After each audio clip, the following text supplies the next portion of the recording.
2 പ്രാവശ്യം തുടർച്ചയായി LDF ജയിച്ച നിലമ്പൂർ നിയോജകമണ്ഡലത്തിൽ ഭരണത്തിന് 4ാം വാർഷികം കഴിഞ്ഞ് നേതാക്കന്മാരെല്ലാം 3ാം ഊഴം കാത്തിരിക്കുന്ന അവസരത്തിൽ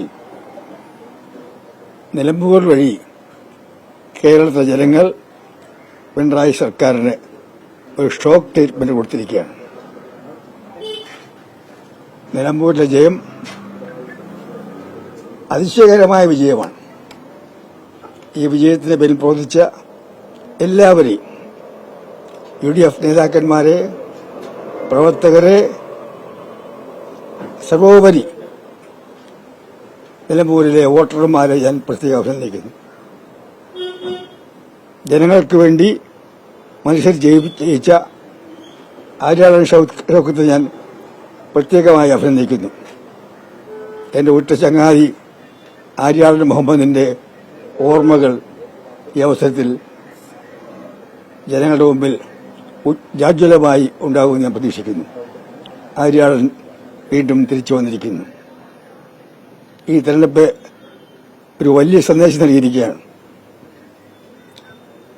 ഇനി അങ്ങോട്ട് കേരളത്തിൽ പിണറായി സർക്കാർ തുടരുന്നത് സാങ്കേതികമായി മാത്രമായിരിക്കും. കേരളത്തിലെ ജനങ്ങളെ സംബന്ധിച്ചിടത്തോളം കേരളത്തിൽ ഭരണമാറ്റം സംഭവിച്ചു കഴിഞ്ഞിരിക്കുന്നു. അതാണ് ജനവിധി. എന്തോ ഒരു ഭരണവിരുദ്ധ വികാരം, അതിശക്തമായ ഭരണവിരുദ്ധ വികാരമാണ്. യഥാർത്ഥത്തിൽ നിലമ്പൂരിലെ വിജയത്തിന്റെ അർത്ഥം കേരളത്തിൽ ഭരണമാറ്റം സംഭവിച്ചു കഴിഞ്ഞിരിക്കുന്നു. ഇനിയുള്ള പിണറായി ഗവൺമെന്റ് ഒരു കെയർടേക്കർ ഗവൺമെന്റാണ്, സാങ്കേതികമായി തുടരുന്ന ഗവൺമെന്റാണ്. അതെല്ലാവരും ഓർക്കണം, മന്ത്രിമാർ ഓർക്കണം. ഈ സർക്കാരിനെ അവർ ചെയ്യുന്ന എല്ലാ കാര്യങ്ങളെയും അന്ധമായി അനുകൂലിക്കുന്ന എല്ലാവരും ഓർക്കണം. സർക്കാരിനെ പിന്താങ്ങുന്ന ഓർക്കണം. നിങ്ങളുടെ ഭരണം തീർന്നു കഴിഞ്ഞിരിക്കുന്നു. കേരള ജനങ്ങളുടെ മുമ്പിൽ നിങ്ങളുടെ ഭരണം തീർന്നു കഴിഞ്ഞിരിക്കുന്നു. ഈ അവസരത്തിലേക്ക് UDFിനോട് പ്രവർത്തകരോട് നേതാക്കന്മാരോട് പറയാനുള്ളത്, നിങ്ങൾ കൂടുതൽ വിനയാന്വിതരാകണം, കൂടുതൽ വിനയം കാണിക്കണം. ഈ വിജയത്തിൽ, ഇത്രയും ഉജ്ജ്വലമായ വിജയത്തിൽ UDF പ്രവർത്തകർ, നേതാക്കന്മാർ ഒരിക്കലും അഹങ്കരിക്കരുത്. കാരണം ഇത് UDFന്റെ വിജയം മാത്രമല്ല, ഈ സർക്കാർ എത്രയും വേഗം പോയത് ആഗ്രഹിക്കുന്ന ജനങ്ങളുടെ വിജയമാണ്, ഭരണവിരുദ്ധ വികാരത്തിന്റെ വിജയമാണ്. അതുകൊണ്ട് UDFനെ ആഹ്ലാദിക്കാമെങ്കിലും അഹങ്കരിക്കരുത്. UDFുകാർ ഇനി കൂടുതൽ വിനയം കാണിക്കണം. ഇനി ആര് വിചാരിച്ചാലും LDF കേരളത്തിൽ തിരിച്ചു വരില്ല. LDFന്റെ അധ്യായം അടഞ്ഞു കഴിഞ്ഞിരിക്കുന്നു. ഇനി ആരും 3ാം ഊഴത്തിന് സ്വപ്നം കാണണ്ട. കേരളത്തിൽ 2026 UDFന്റെ ഗവൺമെന്റ് അധികാരത്തിൽ വരാൻ പോകുന്നതിന്റെ സൂചനയാണ് നിലമ്പൂർ ഇലക്ഷൻ എന്നാണ് എന്റെ അഭിപ്രായം. തിരികെ പറയാനുള്ളത്. PV അൻവർ ഈ ഫലം വന്നപ്പോൾ ഏറ്റവും പ്രധാനപ്പെട്ട കാര്യം, അദ്ദേഹം 10,000-ലധികം വോട്ട് പിടിച്ചിട്ടുണ്ട്. PV അൻവറിന് കൂടി UDF നിർത്താമായിരുന്നു എന്ന് തോന്നുന്നുണ്ടോ?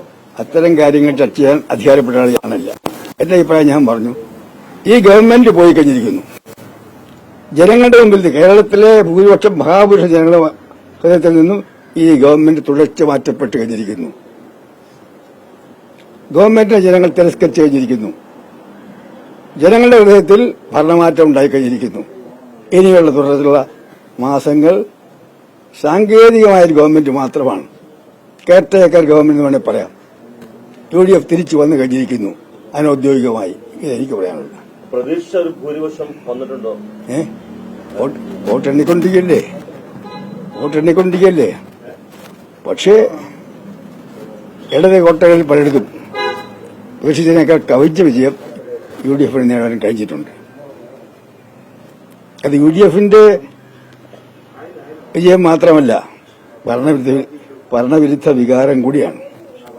എനിക്ക് തോന്നുന്നു ഇടതുപക്ഷ വോട്ടർമാരിൽ തന്നെ കുറെ പേർ ഇത്തവണ ഷൗക്കത്തിന് വോട്ട് ചെയ്ത് കാണുമെന്നാണ് വിശ്വാസം.